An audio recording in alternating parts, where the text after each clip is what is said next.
Hello बच्चों, कैसे हो? क्या हाल चाल? आज का हमारा टॉपिक है वाइब्रेशन मैग्नेटोमीटर।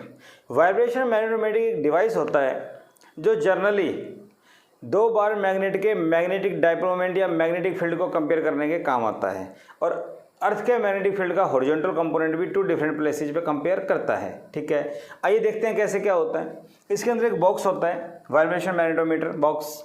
इसमें दो विंडो होती है और यहाँ से एक थ्रेड पास होता है, स्ट्रिंग पास होती है, ठीक है ना। वहाँ से एक स्ट्रिप लगी होती है, मेटल स्ट्रिप। उसके ऊपर एक बार रखी जाती है, बार मैग्नेट, और इस टाइप रखा जाता है कि अर्थ के मैग्नेटिक फील्ड के हॉरिजॉन्टल कंपोनेंट में हो। ठीक है, और ये उसी डायरेक्शन में इक्विलिब्रियम में। अगर इसको स्लाइटली यहाँ से डिस्टर्ब कर दिया जाए तो ये अपनी पोजीशन पे वाइब्रेट करता है, एसएचएम करता है। कैसे? मान लो ये फिक्स स्पॉट, यहाँ थ्रेड, ये बार मैग्नेट। मान लीजिए अर्थ के मैग्नेटिक फील्ड के हॉरिजॉन्टल कंपोनेंट में इक्विलिब्रियम में है यहाँ पे। अगर इसको स्लाइटली डिस्टर्ब कर दिया जाए, मान लीजिए थीटा एंगल पे, तो क्या होगा? इसके ऊपर टॉर्क आएगा, पता है ना आपको, पीछे पढ़ा हुआ है हम लोगों ने। और टॉर्क की वजह से ये यहाँ से इधर जाएगा और इसके ऊपर फिर से टॉर्क आएगा। तो अगर मीन पोजीशन से स्लाइड डिस्टर्ब किया जाए तो इसके ऊपर टॉर्क आएगा और उसके बाद ये एसएचएम करेगा। कैसा एसएचएम है? Angular SHM. और यही इसका प्रिंसिपल होता है। समझ रहे मेरी बात? तो कैसे क्या होता है, प्रिंसिपल देखते हैं इसका। प्रिंसिपल क्या है? When a bar magnet is suspended in horizontal component of earth magnetic field, horizontal component of earth magnetic field, ठीक है, and it is in equilibrium position, ठीक है, if slightly disturbed from this position, it experience torque and undergoes angular SHM। ठीक है बेटा, SHM करेगा। ठीक है, of time period, time period आपने पीछे निकाला हुआ है, फॉर्मूला क्या होता है? I/mb, पता है आप लोगों को। टी टाइम पीरियड होता है बेटा, I होता है moment of inertia of bar magnet, m क्या होता है? मैग्नेटिक डाइपोल मोमेंट, ये भी बात ठीक है। b क्या होता है? मैग्नेटिक फील्ड, जिसमें इसको रखा गया है बार को। ठीक है भाई, इतनी बात समझ में आ गई प्रिंसिपल। ठीक है, अब बात आती है कि यूज क्या है इसका, वही हमें पढ़ना है। ये तो बेसिक इंट्रोडक्शन था, पता होना चाहिए हमें क्या होता है। इसके यूज जो हैं, एप्लीकेशन जो है, वही हमारे जेईई में, नीट में क्वेश्चन आते हैं। कैसे क्वेश्चन आते हैं वो भी डिस्कस करेंगे। तो पहला यूजेज फर्स्ट आ जाता है, टू कंपेयर मैग्नेटिक मोमेंट या magnetic dipole moment of two identical और सेम बार मैग्नेट। ठीक है, आइडेंटिकल का मतलब एक जैसा, एक जैसा का मतलब दोनों का मोमेंट ऑफ इनर्शिया सेम है। तो बेटा identical bar means moment of inertia same है। क्लियर? ठीक है, तो let m1 m2 be magnetic dipole moment, समझ जाओगे ना, magnetic dipole moment of two bars मान लेते हैं, I मान लेते हैं मोमेंट ऑफ इनर्शिया और B मान लेते हैं मैग्नेटिक फील्ड। तो सिंस फॉर्मूला होता है मेरे पास T = 2 पाई रूट I/mb, ठीक है, यहाँ पे यूज करते हैं। फर्स्ट के लिए यूज करेंगे टाइम पीरियड क्या मान लें T1। एक्चुअली मैग्नेटोमीटर की जो स्ट्रिप होती है जो मैंने बताई थी उसके ऊपर मैग्नेट को रखना है। पहले फर्स्ट वाले बार को रखेंगे, तो फर्स्ट वाले को रखेंगे moment of inertia I, dipole moment M1, field B। तो उसको वाइब्रेट करवाएंगे तो टाइम पीरियड क्या आता है T1 फर्स्ट मान लेते हैं। फॉर सेकंड की बात करें तो T1 की जगह T2 हो जाएगा, 2 पाई हो जाएगा √I/mb, और m की जगह उसका क्या है M2, तो उसका टाइम पीरियड आ जाएगा। ठीक है, ऑन डिवाइडिंग दोनों को डिवाइड करेंगे तो क्या आएगा भाई T1/T2, ठीक है ना। T1 डिवाइड बाई T2, 2 पाई से 2 पाई कैंसिल, I से I कैंसिल, B से B कैंसिल। अब देखो T1 का रेसिप्रोकल है M1 का रूट, तो ये इस टाइप से आ जाएगा। यहाँ 1 है तो 1 आ जाएगा, ऊपर 2 है तो 2 आ जाएगा। तो ये मेरे पास फॉर्मूला बन गया। अगर टाइम की 1 है तो m निकाल लो, m की 1 है टाइम निकाल लो, हो जाएगा, कोई परेशानी वाली बात नहीं है। ठीक है, कैसे होगा देखते हैं। फॉर्मूला समझ में आ गया, जस्ट याद करना है, आइडेंटिकल आ जाए तो ऐसे करेंगे।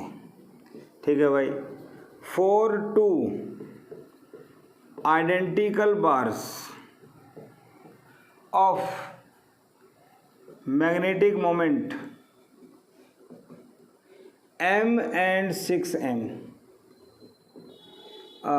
16m, find ratio of time period of 2। ये सवाल आ जाए तो क्या करें, अरे फॉर्मूला पता है T1/T2 √M2/M1। तो फर्स्ट का डाइपोल मोमेंट क्या है m, दूसरे का क्या है 16m, m से m कैंसिल, कितना आ गया 4। तो फर्स्ट का टाइम पीरियड सेकंड के टाइम पीरियड से 4 टाइम्स है। बोलो, फर्स्ट का टाइम पीरियड सेकंड के टाइम पीरियड से 4 टाइम्स है। बात समझ में आ गई। ठीक है, इसी में क्वेश्चन अगर ये दे दें, for 2 identical bars time period is 2-6 second respectively. दो मैग्नेट आइडेंटिकल हैं तो उनका टाइम पीरियड 2 सेकेंड और 6 सेकेंड है रिस्पेक्टिवली। इस टाइप से कर दें। Find ratio of magnetic moment या मैग्नेटिक डाइपोल मोमेंट। तो क्या होगा T1/T2 M2/M1।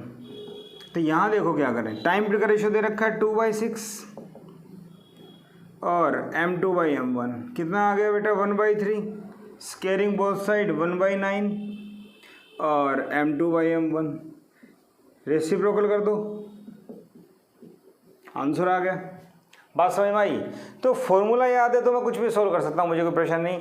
हाँ, कभी कभी टाइम पीरियड की जगह आपको फ्रीक्वेंसी दे देंगे या ऐसे कह देंगे कि इतने ऑसिलेशन पर मिनट हैं या पर सेकेंड है, तो कोई दिक्कत नहीं है, चेंज कर लेंगे उसको, कोई दिक्कत नहीं, क्योंकि फ्रीक्वेंसी का रेसिप्रोकल क्या होता है टाइम पीरियड। तो सेकेंड एप्लीकेशन क्या होगी, टू कंपेयर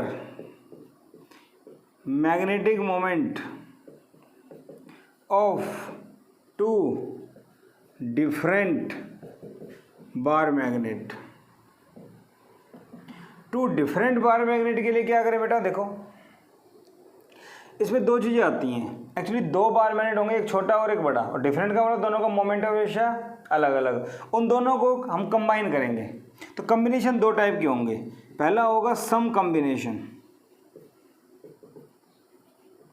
सम कम्बिनेशन क्या होता है, एक बार मान लो ये है नॉर्थ साउथ, मैग्नेटिक मोमेंट मान लो M1 है और मोमेंट ऑफ इनर्शिया मान लो I1 है, इसके ऊपर दूसरा रख दिया, इस टाइप से रखा कि दोनों के आइडेंटिकल पोल एक साइड है, नॉर्थ नॉर्थ साउथ साउथ, इसका डाइपोल मोमेंट M2 और ये I2। ठीक है, तो सम कम्बिनेशन का मतलब दोनों का मैग्नेटिक मोमेंट ऐड होगा, क्योंकि M1 साउथ से नॉर्थ, ये भी साउथ से नॉर्थ, समझ लो ना मेरी बात। तो सेम डायरेक्शन में है तो ऐड होगा, इसलिए। तो टाइम पीरियड, अब बेटा टाइम पीरियड का फॉर्मूला क्या होता है, देखो T1 पहले वाला है 2 पाई I, दोनों का मोमेंट ऑफ इनर्शिया ऐड होगा, चाहे डायरेक्शन कुछ भी हो। मैग्नेटिक मोमेंट सेम डायरेक्शन में है तो ऐड कर दो B, फर्स्ट इक्वेशन, बात समझ में आ गई, ठीक है। दूसरा आता है डिफरेंस कॉम्बिनेशन। बेटा डिफरेंस कॉम्बिनेशन क्या होता है, दोनों अलग अलग रखेंगे, देखो ये नॉर्थ साउथ, दूसरा हमने ये रख दिया साउथ नॉर्थ। तो यहाँ पे अलग अलग, वो नॉर्थ के पास साउथ, साउथ के पास नॉर्थ, इस टाइप से। इसका डेवलपमेंट M1 I1, इसका M2 और ये I2, इसकी डायरेक्शन इधर, इसकी इधर, अपोजिट हो गया। तो इसका टाइम पीरियड क्या होगा, T2 2 pi, moment of inertia तो ऐड होगा, देखो कोई डायरेक्शन नहीं होती इसकी। Magnetic moment M1 minus M2, जिसका ज़्यादा होगा वो पहले लेना है, ठीक है। और B एक्सटर्नल फील्ड, बात समझ में आ गई, इस टाइप से ले सकते हैं। दोनों का हमारे पास टाइम पीरियड आ गया, ठीक है भाई। अब क्या करें, इसके बाद देखो दोनों को डिवाइड कर दो, फर्स्ट डिवाइड बाई सेकेंड। दोनों को डिवाइड करेंगे तो बेटा क्या आएगा, T1 बाई T2, 2 पाई से 2 pi cancel, I1 plus I2 से कैंसिल, B से B कैंसिल, T2 का रेसिप्रोकल माइनस का है और T1 का रेसिप्रोकल प्लस का है। तो क्या होगा, T1 का प्लस का था ना, M1 प्लस M2, इसका माइनस का था और दोनों का रूट था। क्या फॉर्मूला याद हो जाएगा, ये फॉर्मूला आप लोगों को याद करना है, कुछ नहीं करना। जब लाइक पोल है तो ये और उसका टाइम ये, जब अनलाइक पोल पास है तो ये और उसका टाइम पीरियड ये, ठीक है। क्वेश्चन कैसा आएगा इसके ऊपर वो देखो, काफ़ी अच्छे क्वेश्चन बन जाते हैं इसके ऊपर, इंपॉर्टेंट है। देखो 2 bars of magnetic moment M and 3M are placed one over other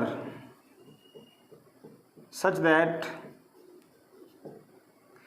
in first case like poles are at one side, in second case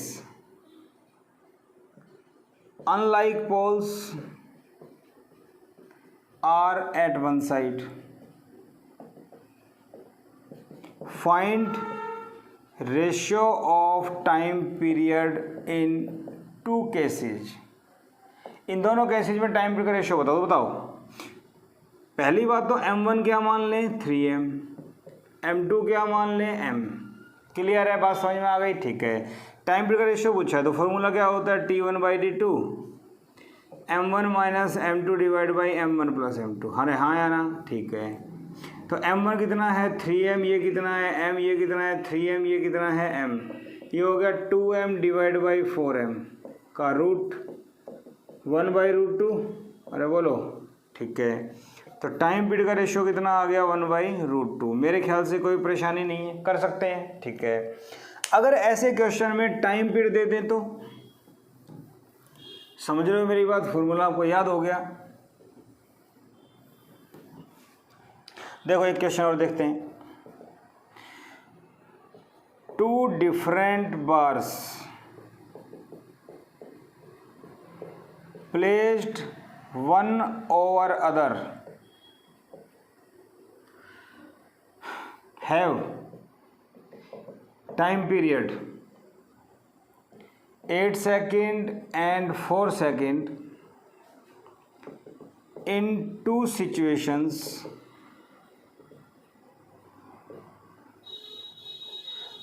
when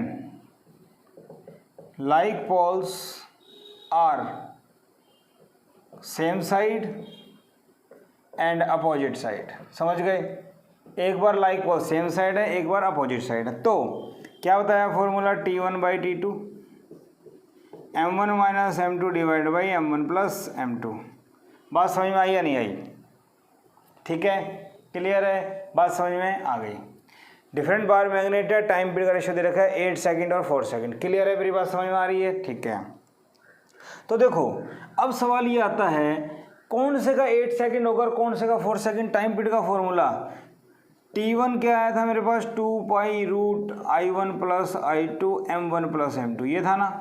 तो जिसकी ये टर्म ज़्यादा होगी उसका ये कम होगा, समझ रहे हो ना। तो नीचे वाली प्लस की है तो ये कम होना चाहिए, तो क्या होगा T1 तो होगा 4 सेकेंड, T2 होगा 8 सेकेंड, समझे? क्योंकि ये देखो T1 का रेसिप्रोकल है, जिसका ये ज़्यादा है उसका ये कम होगा, समझ रहे हो ना? तो यहाँ तो ऐड हो रहा है, ये ज़्यादा है तो ये कम मिलेगा। तो 4/8 m1 minus m2 m1 plus m2 1/2 squaring both side 1/4 हो जाएगा। क्रॉस मल्टीप्लाई ये भी हो जाएगा। 4m2 इधर ले आओ 5m2, अरे 4m2 m2 5m2 4m1 ये उधर जाके 3m1। तो बेटा m1 बटे में m2 कितना आ गया, m1 divide by m2 5/3। m1 ज़्यादा माना था हमने, बात समझ में आ गई? ऐसा सवाल आ जाए तो भी कर लेंगे, फॉर्मूला मेरे सामने है, फॉर्मूला पता है तो कोई दिक्कत नहीं है, ठीक है बेटा, कर सकते हैं। और देखो last application 3, to compare earth magnetic field at 2 different places on earth. अब एक ही बार मैग्नेट है हमारे पास, ठीक है, magnetic moment m, moment of inertia I, कोई दो नहीं है। इसी को वाइब्रेशन मैग्नेटोमीटर में रखेंगे दो अलग अलग पोजीशन अर्थ पे, एक बार मान रखा इंडिया में, एक बार रखा इसको ऑस्ट्रेलिया में, वहाँ चेक करेंगे कैसे क्या होता है, ठीक है। अर्थ का मैग्नेटिक फील्ड निकालना चाहते हैं वहाँ से, कैसे वो देखो, देखिए ध्यान से। At one place time period क्या होगा, t = 2π I/m, b की जगह BH1 कर दें, BH का मतलब horizontal component of earth magnetic field और 1 का मतलब पहला, ठीक है। अदर प्लेस दूसरी जगह पे देखेंगे तो क्या होगा, T2 = 2π √I moment of inertia, m dipole moment, BH2 कर सकते हैं, इसको फर्स्ट इसको सेकंड। ऑन डिवाइडिंग दोनों को डिवाइड करेंगे तो क्या होगा बेटा, T1/T2, 2π से 2π, I से I, m से m, तो ये हो जाएगा BH2 BH1, ठीक है भाई। तो ये आ गया T1/T2 BH1 BH2 BH1। तो B हॉरिजॉन्टल कंपोनेंट का फॉर्मूला होता है B cos डेल्टा, तो B2 cos delta 2 B1 cos delta 1, बात समझ में आई, ठीक है। B1 B2 magnetic field of earth at these two places, और डेल्टा 1 डेल्टा 2 भी द एंगल ऑफ डिप, ठीक है ना। डेल्टा 1 डेल्टा 2 क्या है, angle of dip, magnetic dip. और B1 B2 क्या है, magnetic field of earth at 2 places. इतनी बात समझ में आ गई, ठीक है। तो फॉर्मूला मुझे पता लग गया भाई ये होता है। अब इसके ऊपर न्यूमेरिकल कैसे बनेंगे वो देखो, एक अच्छा सवाल लेते हैं।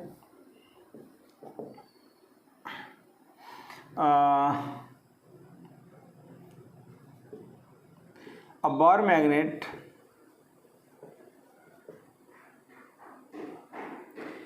execute 20 oscillation per minute at one place where magnetic dip is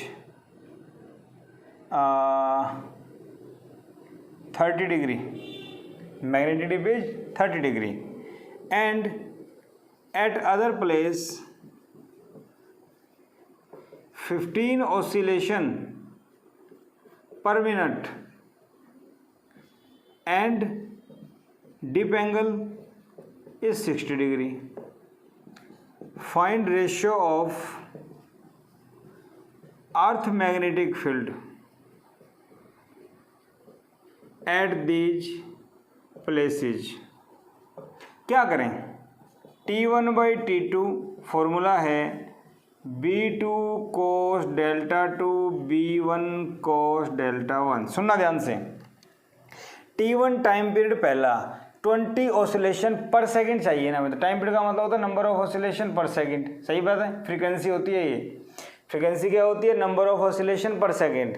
तो टाइम पीरियड क्या होता है, एक ऑसिलेशन में कितना टाइम लगा। मेरी बात समझ रहे हो। तो देखो ये फॉर्मूला है टाइम पीरियड का, फ्रीक्वेंसी इसका उल्टा होती है, हाँ या ना, अरे बोलो, फ्रीक्वेंसी इसका उल्टा होती है टाइम का, बताया था मैंने, ठीक है।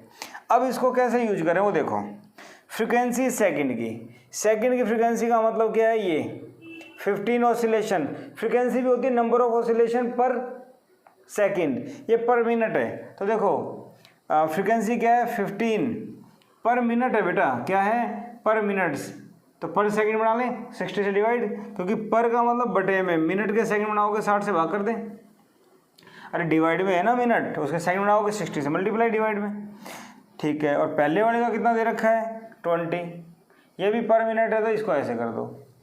अर्थ का फील्ड निकालना है V2/V1, कोस डेल्टा 2 कितना है 60 और डेल्टा 1 कितना है 30, ये भी बात समझ में आ गई, अरे बोलो, ठीक है। 60 कैंसिल, 5 3 जा 5 4 जा, तो ये आ गया 3/4, V2/V1 निकालना है, ठीक है। कोस 60 कितना होता है 1/2, ये कितना होता है √3/2, इसका root, squaring both side 9/16, V2/V1, 2 से 2 कैंसिल, कितना आ गया 1/√3, अरे बोलो, ठीक है। तो इसको इधर ले आओ, 9√3/16 V2/V1, क्या आपका आंसर आ गया, और नहीं तो V1/V2 निकाल लो, तो V1/V2 आ गया 16/9√3। ये अच्छा सवाल है, क्योंकि इसमें थोड़ा सा ज़्यादा ध्यान रखना पड़ेगा, और ये चीज़ जो मैंने यहाँ पे ली ये आप कहीं भी सवाल में गिवन हो सकते हैं। अगर टाइम पीरियड की जगह नंबर ऑफ ऑसिलेशन पर मिनट पर सेकंड दे रखे हो तो वो फ्रीक्वेंसी होती है, तो टाइम पीरियड का रेसिप्रोकल कर दो, या T1 है न्यू1 या T2 है न्यू2, सॉल्व कर लो इसको, ठीक है ना। तो ये बेसिक बातें पता हो, टाइम पीरियड क्या होता है, फ्रीक्वेंसी क्या होती है, वैल्यू पुट करो आंसर आएगा, और कोई दिक्कत नहीं है। तो बेटा 3 एप्लीकेशन करवाई, जेई जनरली इस टाइप के क्वेश्चन पूछ लेती है, ठीक है बेटा। तो वाइब्रेशन मैग्नेटोमीटर काफ़ी इंपॉर्टेंट टॉपिक है, अच्छे से प्रैक्टिस कीजिएगा। और अगर आज का लेक्चर आपको पसंद आया हो तो वीडियो लेक्चर को लाइक कीजिएगा, फ्रेंड को शेयर कीजिएगा और सब्सक्राइब करना ना भूलें। Thank you.